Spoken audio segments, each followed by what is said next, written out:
Last week, I mentioned the website gotquestions.org and their review of Swedenborgianism, which I said was wildly inaccurate. So for the next few weeks, I'm going to explore some of their claims. I'm going to look at what Swedenborg actually teaches and point out where I believe they're going wrong with the Bible itself. And look, I understand the need for a web page to be brief and to the point. But in doing so, they make unsubstantiated and false claims about what Swedenborg and the New Church teach. Anyway, let's dive in. If you want to explore it for yourself, you'll find a link in the description to this video. So we're looking at gotquestions.org. What is Swedenborgianism? The New Church and the Church of the New Jerusalem are alternate names for Swedenborgianism. This group, which has been around since the late 1700s, is well outside of Orthodox Christianity in its beliefs and can definitely be labelled as a cult. And I think straight away we see one of the biggest problems with this page and indeed the whole site.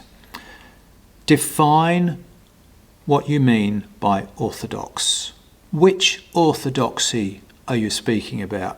Because there is no one single Christian doctrine, as can simply be demonstrated by the great variety of Christian churches that there are in the world. Does the author of this page consider himself to be in full agreement with Catholicism, for example, or the Eastern Orthodox Church? I don't think so. By orthodoxy, he means nothing more than his own set of beliefs. And what do you mean by a cult?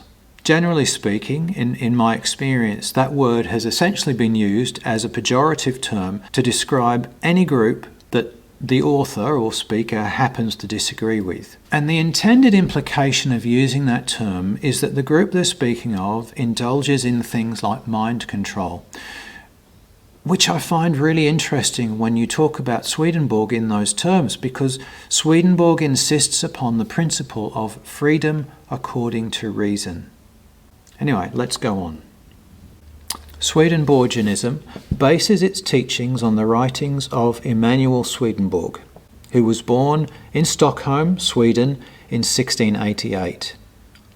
His training was in science, but sometime around 1750 he had a vision in which he believed God came to him and declared him to be God's personal messenger of new revelation. Further encounters with God and other beings in the spiritual realm he travelled to were the basis for his many writings. So these next two paragraphs I'm going to set aside. We'll be looking at these in future weeks. But let's just finish with the final paragraph. Swedenborgianism and its churches, by whatever name they might be called, are as far outside historical, biblical Christianity as a group can get.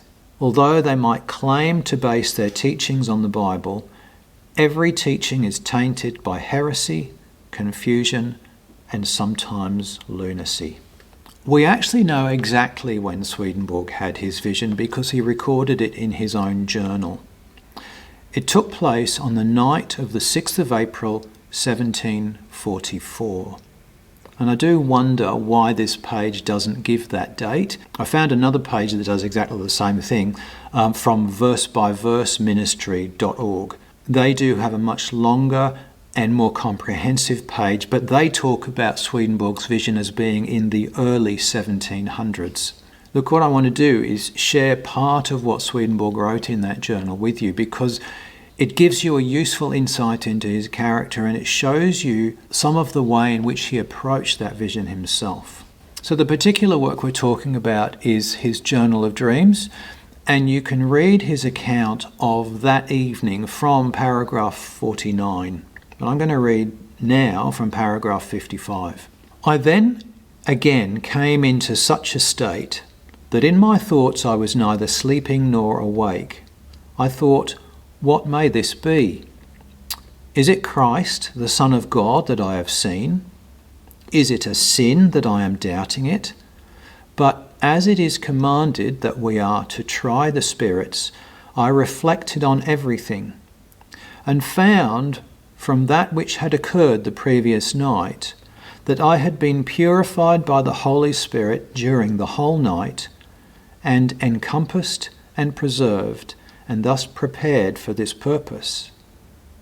And from the fact that I fell upon my face, and that the words which I spoke and the prayer which I said did not come from myself, but that the words were put in my mouth, although it was I that spoke, and that everything was holy, I perceived that it was the Son of God himself who descended with such a resounding noise, which by itself prostrated me to the ground, and that it was he who effected the prayer and thus declared it to be Jesus himself.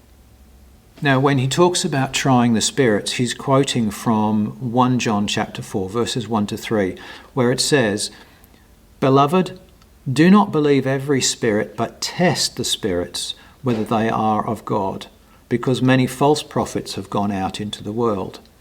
By this you know the Spirit of God. Every spirit that confesses that Jesus Christ has come in the flesh is of God, and every spirit that does not confess that Jesus Christ has come in the flesh is not of God." Now, I understand that most atheists reading that will have a problem with Swedenborg's claim about his vision. If you deny the existence of the spiritual realm, then you're going to consign anything of this nature to insanity. Understand that. But if you're a Christian, ask yourself, in Swedenborg's position, if you saw what he saw, what would you have done? What should he have done that he did not do? Swedenborg certainly claimed a divine revelation and divine guidance in all that he wrote. In True Christian Religion, towards the end of his final book, he wrote, "Equally, I assert that from the first day of my calling, I have not received any instruction concerning the doctrines of that new church, which is the New Jerusalem, from any angel, but only from the Lord while I was reading the word." So I'm going to invite you to join the jury in a grand heresy trial. On the one hand, you've got gotquestions.org and everything they say about Swedenborg and Swedenborgianism. On the other hand, you've got Swedenborg and the new church. And I guess you need to ask yourselves a few questions. Has gotquestions.org got it right? Do they accurately represent what Swedenborg teaches? Do they accurately describe what the Bible teaches? And I have to ask you, if they're not right about Swedenborg, what are they going to say about you? I'll be very interested to hear what you have to say. Please do put something down in the comments. As always, keep it friendly, and I look forward to seeing you next time.